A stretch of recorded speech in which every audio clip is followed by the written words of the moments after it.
Bonjour à tous et bienvenue sur Game Domadaire, la chaîne d'information condensée sur le jeu vidéo. J'espère que vous allez bien et en cette période estivale, moultes annonces et petites infos croustillantes pleuvent du ciel bleu qui nous a tant fait languir. Bref, aujourd'hui, des sorties du AAA et de l'indie, c'est parti. Évidemment, on commence avec Elden Ring Shadow of the Erdtree qui est arrivé en grande pompe ce week-end avec un pic de presque 800 000 joueurs, ce qui représente environ 180 joueurs de moins que lors de la sortie du jeu de base, pas mal quand on sait que seulement 30% des joueurs avaient tous les éléments réunis pour avoir accès au DLC, soit un peu moins de 125 000 joueurs. Ceci étant dit, le DLC a été plutôt bien reçu par les joueurs et la critique, même si certains joueurs accusent une difficulté trop élevée comme à chaque fois qu'un Dark Souls sort, même s'il faut avouer que cette fois-ci, From Software a l'air de ne pas y être allé de main morte. Pour les plus frileux d'entre vous, sachez aussi que le studio a rapidement fait un certain nombre d'ajustements pour réajuster un peu la difficulté.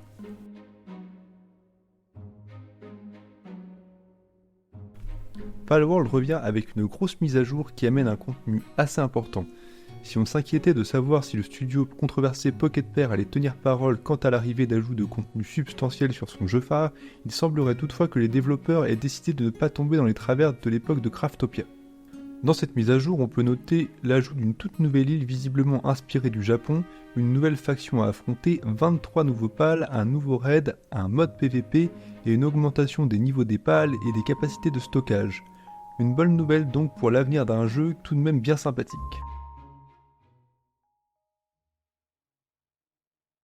First Descendant est un nouveau shooter-looter arrivé le 2 juillet qui vient tenter sa chance face à des jeux très solides comme Destiny ou Warframe. Le jeu peine cependant à convaincre, outre des serveurs à bout de souffle qui ont mis des joueurs en colère, beaucoup de critiques mettent en avant un jeu mou et sans réelle saveur. D'autres encore se plaignent d'un cash shop agressif au prix parfois très élevé. Pour l'instant, le jeu semble néanmoins réussir à maintenir son pic de joueurs malgré les critiques. À suivre. Certains anciens jeux Nintendo ont suffisamment de prestige pour pouvoir être portés dans une version liftée sur Switch, et c'est le cas de Luigi's Mansion 2. Sorti à l'origine sur 3DS, le jeu vient rejoindre son petit frère Luigi's Mansion 3 sur la console hybride de Nintendo, et s'est refait une beauté pour l'occasion. En effet, en comparaison à la version 3DS, la qualité de Luigi's Mansion 2 sur Switch est plutôt bluffante. Mais la refonte graphique n'est pas le seul ajout à ce portage, des missions secondaires et des costumes inédits ont aussi été ajoutés et le mode multijoueur a été retravaillé pour maintenant permettre à 4 joueurs de s'affronter. La critique est déjà enthousiaste quant à la sortie de ce Luigi's Mansion 2 et si vous n'avez pas pu jouer à ce jeu sur 3DS, cette sortie semble être l'occasion parfaite de découvrir cet opus dans une qualité bien supérieure avec des ajouts de contenu non négligeables.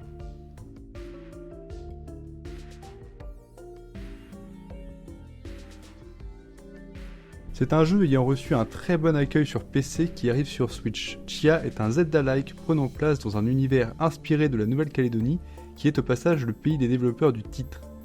Le jeu vous invite à explorer une vaste carte et à résoudre des énigmes notamment via la mécanique unique du jeu, le soul jumping qui permet à Tchia de prendre le contrôle d'animaux et d'objets. La version Switch semble très bien tournée, le souci de l'optimisation a été mis à l'honneur pour obtenir des performances très honorables sur Switch sans trop sacrifier l'aspect esthétique du titre. Si vous êtes un possesseur de Switch, vous pouvez sauter sur le titre qui est d'une qualité et d'une originalité rare pour le médium. Ses thématiques et son univers sont pour le moins uniques pour un jeu vidéo et sauront vous apporter un bon rafraîchissement.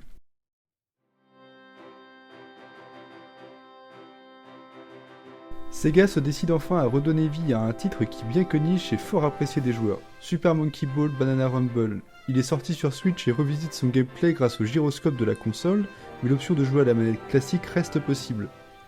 Entre puzzle game, jeu d'agilité, speedrun, Super Monkey Ball propose plus de 200 niveaux de tout type sans oublier le challenge, et ce dans une grande variété d'environnements.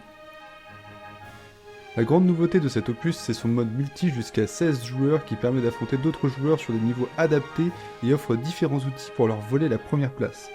Époque et multijoueur oblige, il vous sera possible de personnaliser votre singe avec pas mal d'options. On pourrait craindre que ce nouvel opus perde l'identité d'origine de la série, mais tous ces nouveaux ajouts donnent à la licence un souffle de modernité et a le potentiel d'être très addictif de par sa composante speedrun et son mode multijoueur poussé. Le mois de juin a vu arriver pas mal de jeux indépendants et je sais que cette émission est censée traiter les actualités de la semaine, mais pour cette fois on ira chercher un peu plus loin pour aller chercher quelques jeux prometteurs.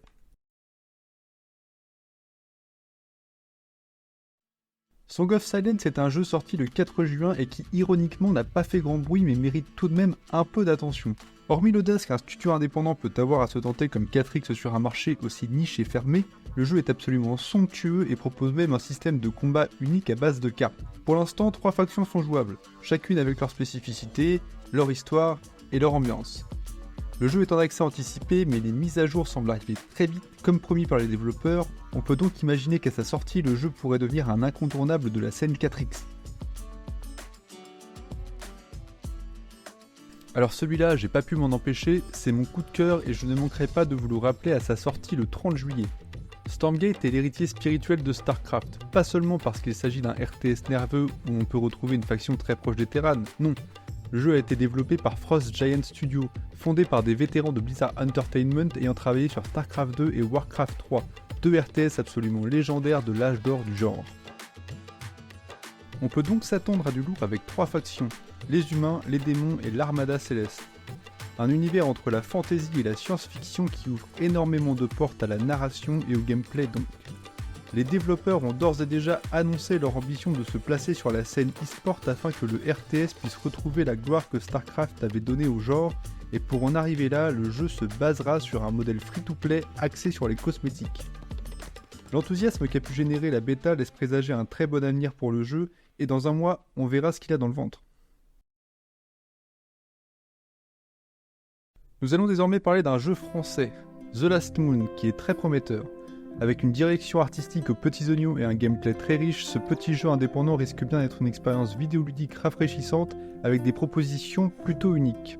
Si au premier abord on peut très vite rapprocher Last Moon d'un Zelda-like, il semblerait qu'il n'en est rien et les devs eux-mêmes semblent plutôt le vendre comme étant à mi-chemin entre un Souls-like et un Metroidvania.